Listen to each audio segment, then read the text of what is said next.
Hi, I'm Corey Skandarian, a practicing physiotherapist and founder of Nobody. My goal with Nobody is to help you, the allied health practitioner, gain a deeper insight on the human behind the body to create long-term therapeutic outcomes and bring a positive impact to the lives of your client community.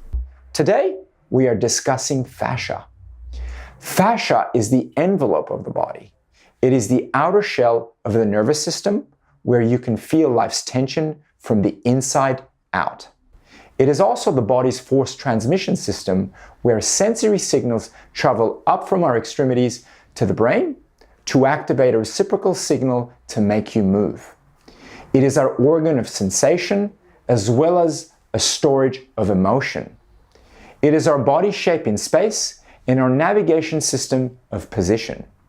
To explore this system in more depth, we will visit Adrian Unger, who is using movement to help fight the onset of Parkinson's disease with his inspiring Punch-In Parcos program. But first up, let's learn from a sports and exercise scientist on just how effective yoga movement is to the quality of our fascia.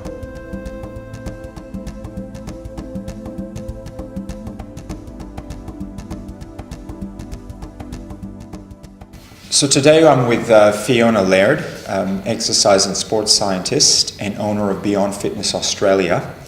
And we're going to be talking about movement and fascia. What is an exercise and sports scientist doing owning a yoga studio?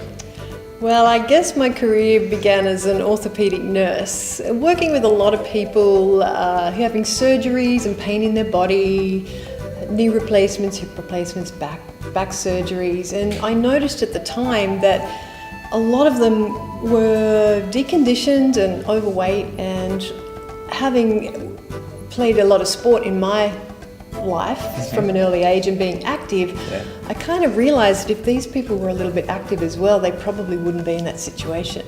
So it kind of encouraged me to go out and explore more in that direction, which is when I went back to university and did my sports science degree, exercise and sports science, and then on to do a master's degree in sports science as well, and to get more into the movement. So I really had a passion and an interest in helping people with pain in their body and with injury and helping them recover through exercise. And then I guess that evolves through my own experience with a yoga practice, and I realized there's much more to movement than just the muscles. There's more to working the muscles in the gym. Our brain doesn't work with a muscle, it works in movement patterns.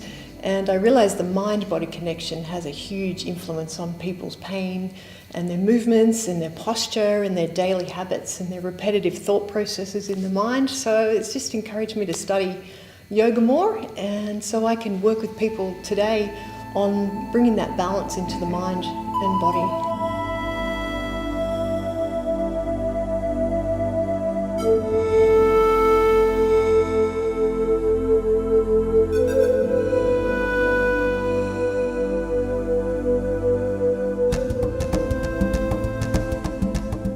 So our brain initiates our movement patterns through the nervous system, but more importantly, our body is wrapped in a glove of fascia, connective tissue.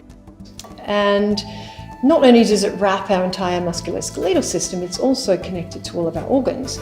It's intricately connected to the nervous system. So all our nerve receptors, nerve endings, are connected into the fascia. So when we can change the brain, we can change the quality of the fascia and the health of the fascia as well. And we can not only do that by our thought processes, but by the movements that we make. And by tensioning and compressing the fascia, we can improve the quality, we can hydrate it better.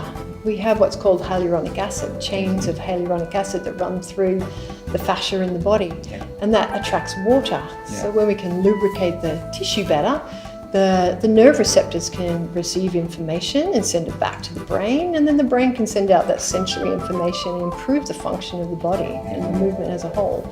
I come from a place where movement is my medicine, and it's the medicine for my clients as well. And what's movement for you? Bringing balance, equilibrium into the body through mind-body connection, and using the breath to make that connection also. And what I notice with many people these days, they have busy lifestyles, they're quite stressed out, they develop these repetitive patterns in their body. And when they come into my yoga class, the first thing I ask them to do is to be still and to notice what's going on inside of their body and inside of their mind. Right. Notice their breath, what's the quality of their breath doing, and to just sit and look at that. And with movement in a yoga class, for example, we take them outside of their comfort zone and we ask them, or I ask them to notice your reaction. Notice the emotions that come up for you. Notice what's going on inside your mind. Is it a repetitive thought process or a repetitive pattern that you've repeated throughout the day? And when we look at that, is it serving you? So if not, let's just let that go. Let's be aware of it, let it go, and try and break those repetitive thought processes. So they say we have 50 to 70,000 thought processes a day in the mind. 80% of those are negative and 95% are repetitive. We can't stop the mind from thinking. It's the nature of the mind to think. So we're not about stopping those processes, but we can actually look at them and observe them and just let them pass by. Yeah. Wonderful. And by breaking those repetitive patterns in class or in a safe environment on the yoga mat, or whether it's in the anti-gravity hammock, we can then begin to change people's lives when they go back out to their daily routine. You've given them a safe place to address their emotions and their reactions and how they manifest in their body. It builds people's confidence and their self-esteem and their self-acceptance. And once they know that they can actually challenge what's going on in their mind, they have the conscious ability to change a thought pattern. If you change a thought pattern, you change an emotion. If you change an emotion, you change the quality of your connective tissue.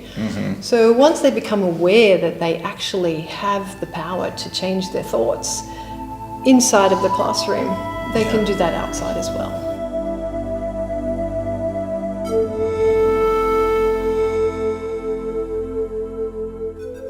Let's change the pace now and pay a visit to Adrian, who is about to commence a punching parkour's training session. Let's get ready to rumble.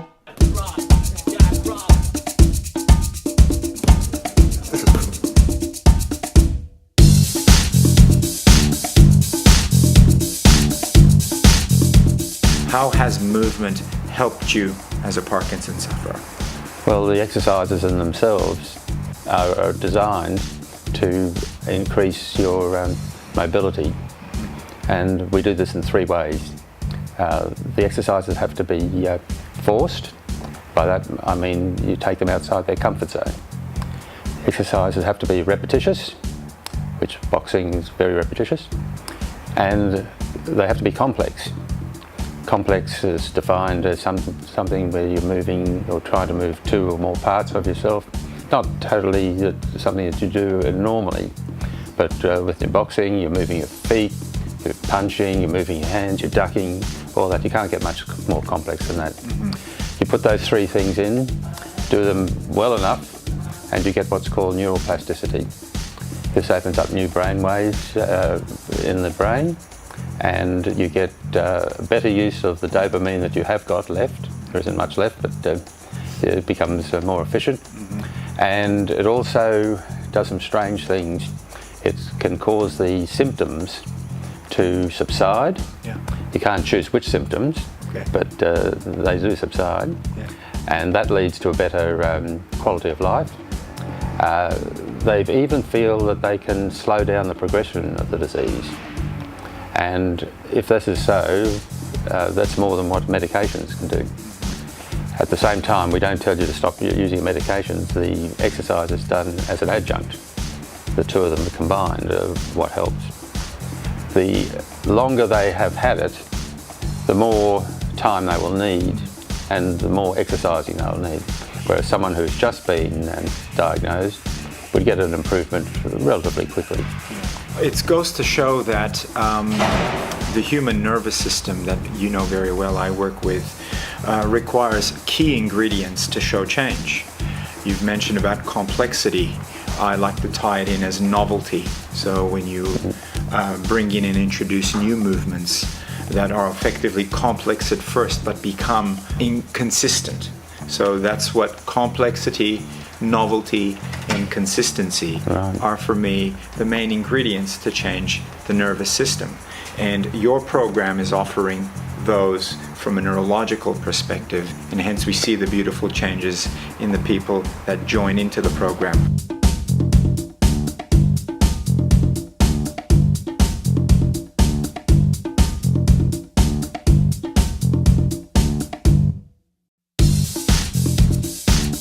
Today we learned that movement begins in the brain, that fascia is the conductor of electricity in our body and intertwines with all our entire physiology, and how movement is critical to the health of the body as a whole.